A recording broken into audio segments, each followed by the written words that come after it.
T-minus 10, 9, 8, 7, 6, 5. All three engines up and burning. 2, 1, 0, and liftoff. Coach on Fire Radio. I am the tiger, dancing through the fire. I am the champion, and you're gonna hear me roar. You're listening to the Confidence Alchemist Radio Show with your host, the Confidence Alchemist himself, Keith Blakemore Noble. To find out more, visit theconfidencealchemist.com, but not before you've listened to this episode of the Confidence Alchemist Radio Show. Hello. Welcome back. Glad to have you with me once again. And talking of being with me once again, I am very pleased to have a returning guest this time. This is the first time I've had a returning guest. This gentleman is DJ Sobanjo. You may remember him from a few episodes ago where we talked all about catalyzing growth and about how you could accelerate growth in your career, your business, or even in life in general. DJ was a very popular guest, and so I am thrilled to have DJ back with us again. I'm going to explore some more pretty cool stuff this time round. Just a reminder of who DJ is. DJ Sobanjo, he's a leading personal and leadership development expert.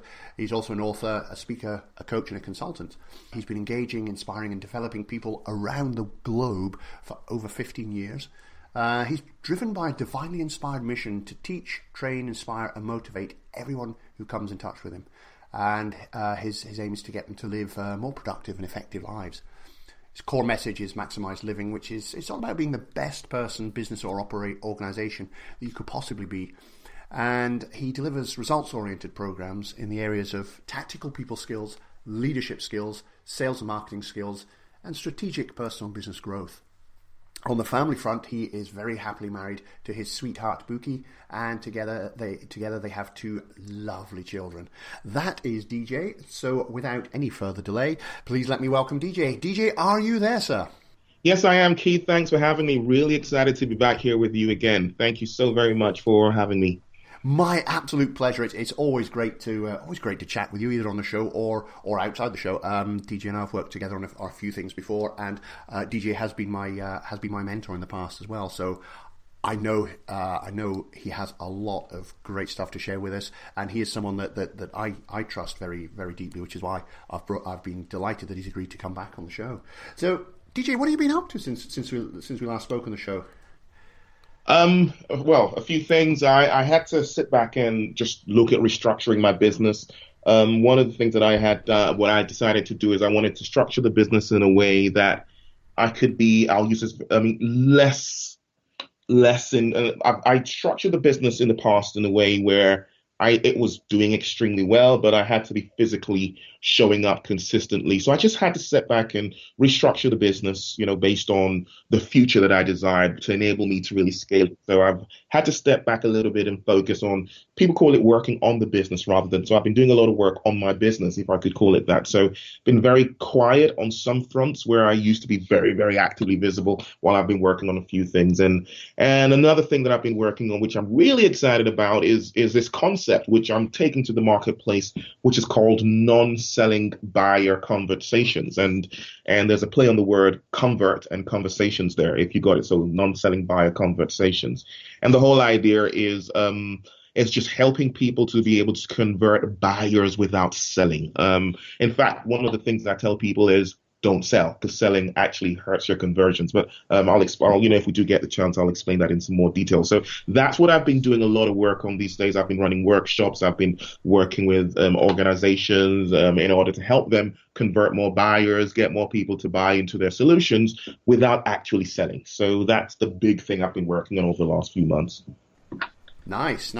One thing that immediately jumped to me there was when you talked about restructuring your business.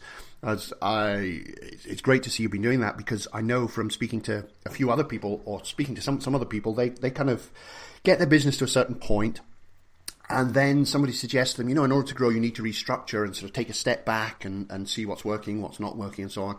But for so many people, the thought of doing that it's almost like, to them, it's almost conceding defeat, that they haven't got exactly where they wanted it to be, and so they won't take that time out to step back and restructure things, because they kind of see it as admitting defeat that their business hasn't got where they want it to be. But the crazy thing is, it's the exact opposite, isn't it? I mean, it's you got to where you are, then to get to the next point, you have to do something different. Because if you keep doing what you've always done, you'll always get what you've always got. So, and it's very common. I see that a great deal, where you get to a place where you either because you feel you've put in too much into getting where you are, or you're afraid of. There's lots of different things. One, put so much into getting where I am right now, and it could be different things. It could be they don't know what to do, And if you don't know what to do to get out of a situation, then sometimes you just accept that. You accept it as your lot. So,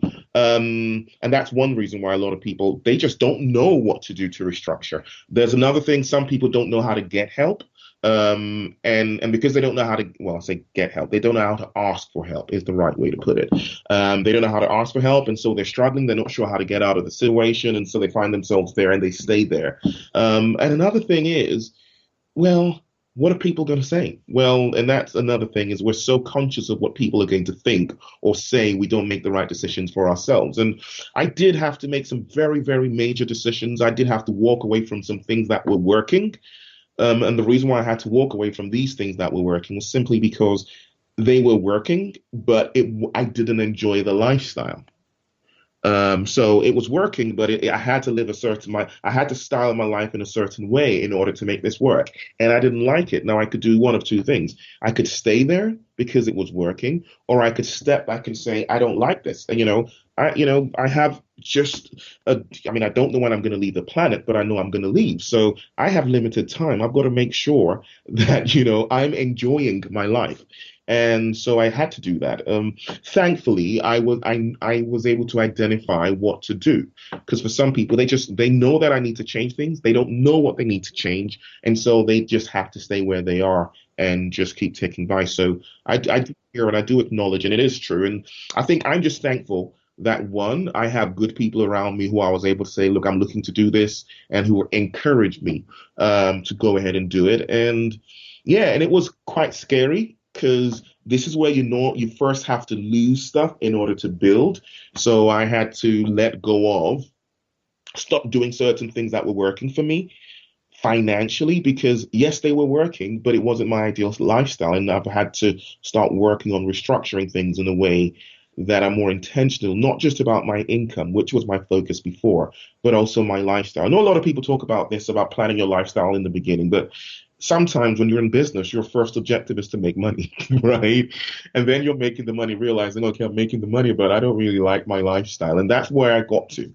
And I've had to make those radical changes. It's been quite scary, but also it's been rewarding at the same time. It's just one of the things where you're afraid to take that step, but when you do take that step, you feel glad that you have. Yeah, absolutely. I think the key thing is to recognize that it is okay to realize you do need to do something different to move beyond where you are. Always be open to looking at new ways of doing things, looking at what's working for you, what's kind of not working for you. Look at what worked to get you where you are, but is that necessarily going to be what's going to get you to the next step? And if not, then what can you do differently? What do you need to do differently? Acknowledge that you did all the things you need to do to get where you are, and now it's time to do something different to get somewhere different. Awesome. Yeah, I agree 100%. Cool. So what have you done differently to enable you to get to your new destination that you have in mind? Okay, well, funny enough, one of the things, you see, just to give us, for those who are here, I started a company called Profit from Coaching sometime in 2014, which is almost just heading to 4 years now. And before I started Profit from Coaching, one of the things that I was doing, and one of the key ways I was generating income, was by setting up automated systems. And that's what I was doing. But sometime in 2014, I started Profit from Coaching as a Facebook group initially. It started as a Facebook group.